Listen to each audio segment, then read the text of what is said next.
समय की बात है। कुसुमपुर नामक गांव में शेर सिंह नाम का एक किसान रहता था। उसके पास कई खेत थे। कुल मिलाकर लगभग 5 एकड़ जमीन थी। उन्हीं खेतों में शेर सिंह अपने पूरे परिवार के साथ लगा रहता। परिवार के सभी सदस्य खेती के विभिन्न कार्यों, बुआई, सिंचाई, कटाई आदि में ही व्यस्त रहते थे। इस प्रकार शेर सिंह का पूरा परिवार कठोर परिश्रम करके अच्छी उपज प्राप्त कर लेता था। शेर सिंह के घर से थोड़ी दूरी पर उसका एक छोटा खेत था। जमीन के इस छोटे से टुकड़े पर शेर सिंह की पत्नी मुख्य रूप से सब्जी उगाती थी। वह भिन्न भिन्न प्रकार की सब्जियां बड़े जतन से उपजाती। इन्हीं सब्जियों का उपयोग घर में होता था। कई बार उपज ज्यादा होने पर शेर सिंह की पत्नी सब्जियां बाजार में बेच दिया करती थी। एक बार किसी वजह से सब्जियों की पैदावार अच्छी नहीं हुई। शेर सिंह को पत्नी ने बहुत मुश्किल से थोड़े बहुत पौधे उगाए और उन्हें खाद पानी देकर तैयार करने में जुट गई। कुछ दिनों बाद पौधे बड़े हुए और उनमें सब्जियां उगाईं। यह देखकर शेर सिंह का पूरा परिवार खुश हुआ। आस पड़ोस में किसी दूसरे व्यक्ति के पास सब्जियों की ऐसी उपज नहीं थी। शेर सिंह प्रतिदिन सुबह उठकर अपने खेतों पर जाता और फसलों का मुआयना करके अपने घर लौट आता। लेकिन एक दिन सुबह सवेरे जब वह सब्जी वाले खेत पर पहुंचा तो उसने एक लोमड़ी को खेत से भागते हुए देखा। वह खेत में जाकर सब्जियों को निहारने लगा। तभी उसकी नजर कुछ कद्दुओं पर पड़ी। वह समझ गया कि यह लोमड़ी की ही कारस्तानी है। उसी ने कद्दू को क्षति पहुंचाई है। नुकसान देखकर किसान को बहुत गुस्सा आया। वह टूटे हुए कद्दू लेकर अपने घर पहुंचा। उसने अपनी पत्नी को यह बात बताई। उसकी पत्नी ने कठोर परिश्रम से सब्जियां उगाई थीं। उसे यह क्षति सहन नहीं हुई।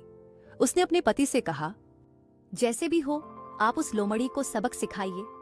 एक तो इस साल सब्जी की फसल अच्छी नहीं हुई है।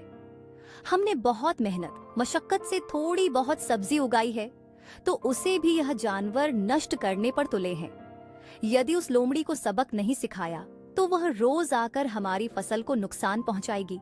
इसलिए आप तुरंत कुछ कीजिए। पत्नी की जिद देखकर किसान ने सोचा, पत्नी ठीक कह रही है। अगर लोमड़ी को सजा नहीं मिली तो वह रोज नुकसान करेगी। ये सोचकर किसान घर से मिट्टी के तेल की एक बोतल और रस्सी लेकर चल पड़ा। किसान अभी घर से थोड़ी दूर ही गया था कि उसे लोमड़ी दिखाई दी। वह लोमड़ी का पीछा करने लगा। किसान ने देखा कि लोमड़ी एक जगह झाड़ी में जाकर छिप गई है। शेर सिंह धीरे धीरे लोमड़ी तक पहुंचा और तेजी से झपटकर उसने लोमड़ी की पूंछ पकड़ ली। फिर लोमड़ी को खींचकर वह एक पेड़ के निकट ले गया।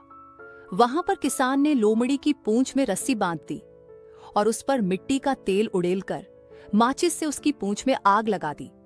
लोमड़ी की पूंछ से आग की तेज लपटें उठने लगीं।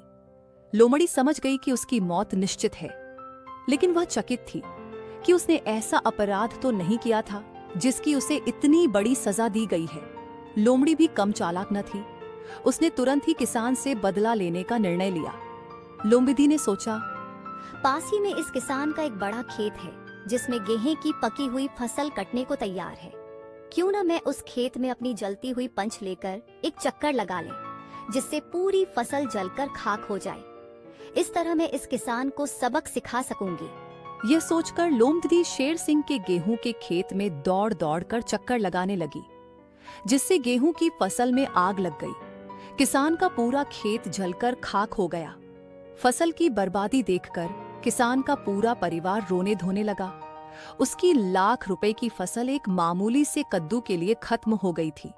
किसान को अपनी गलती का एहसास हुआ, लेकिन अब पछतावे से क्या होने वाला था।